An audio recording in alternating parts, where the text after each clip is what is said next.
cold storage room is about 14 feet by about 16, which is actually a fair-sized cold room, but again, it's not big enough to support tens of thousands of pounds of vegetables. It's big enough to support, a couple of tons, shall we say. Basically between 38 and about 42 is the year-round temperature range in the cooler. Even in the summertime, that temperature range is maintained. That's a good storage temperature for vegetables, a wide range of vegetables. It's located in a residential area. Just looking at the place, you wouldn't think that there was a cold storage unit here. So it's very discreet in its own way. It doesn't stick out. To me, that's very important in a residential context, is to kind of blend into the residential context. The garage itself is probably about 14 by 40 feet in total. The garage has had a lot of upgrades. The walls have been insulated. It's a home garage that's been converted into like a shop for processing vegetables and for storing vegetables. It makes winter sales possible for particularly root vegetables. Root vegetables need to be stored at a certain temperature. For them to be in good physical condition all winter, having the right temperature means the product will stay in good shape, good physical condition until the springtime. The cold room is also good for storing cut greens. I grow a wide variety of greens indoors, and that's a good short-term storage temperature for greens. Just quickly, the history of the cold room. It's not something I built initially. My dad used to be a butcher, and when he sold his butcher shop, he brought in a few pieces of equipment such as the compressor and set up a small cooler that he used for just some hobby meat cutting. And I started market gardening at about that time, and I found it to be a great advantage to have a cooler. So that's something I kind of lucked into. I don't know if I would have been even around if I never started off having a cooler, because I would have been up against some great logistical challenges like a lot of new farmers that start out nowadays. They tend to forego the investment in cooling, whether it's summer or winter type storage. They tend to neglect that, much to their own detriment. The cooler here, the walls have been insulated. It used to be just a non-insulated garage, which I just shut down during the winter time, just throw a heater into the cooler.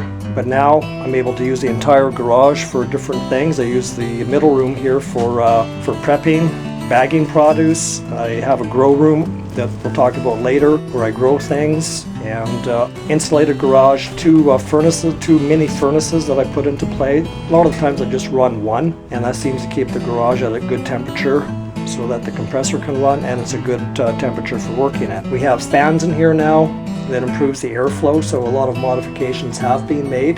But again, it's nothing you can really see from the outside. It's all on the inside, so that's one of the important things for me personally, is blending in to the urban context with a modified garage. It's an old, this unit is probably about 50 years old. It used to be located in a butcher shop, and my dad took it out, so it's at least 50 years old. It's a Hussman. That goes to show you how well they built things back then. They built things to last a long time, unlike some of the stuff they're building nowadays. I had a refrigeration person over here about a month ago doing a service on the compressor, and he was impressed. He said that is about a 4-horse. I just need an ordinary 120 socket to run it. I'm not a refrigeration specialist, but I can say that it is a very sturdy old unit. They might be hard to find nowadays, so if you do want to get set up on your own, you might have to purchase a newer unit, but I'd say it's certainly an option to look at, the older type units. But you always need to have a refrigeration specialist install whatever equipment that you're going to put in. There's some highly technical aspects to having a walk-in cooler with compressor. It's not rocket science, but you certainly want to have a qualified person doing the work on it. And there's a fan. There's a circulating fan in the cooler which draws out the heat, removes the field heat of vegetables, and cools them down to whatever the room temperature is in there. And it's thermostatically controlled from the inside. I have a thermostat on the compressor here, but there's a thermostat in the cooler too on the fan unit that will shut the compressor off at a certain temperature and turn it on at a certain temperature. Everything is done automatically. Having refrigerated cold storage certainly separates you from many of the traditional market gardeners, many of whom don't have a walk-in cooler. For whatever reason, they decide that they don't want to make the investment, thinking that it might possibly be too much of an investment, or they might not think it's necessary. I had one from my very first year of operation, and I found it to give me a great advantage over other market gardeners.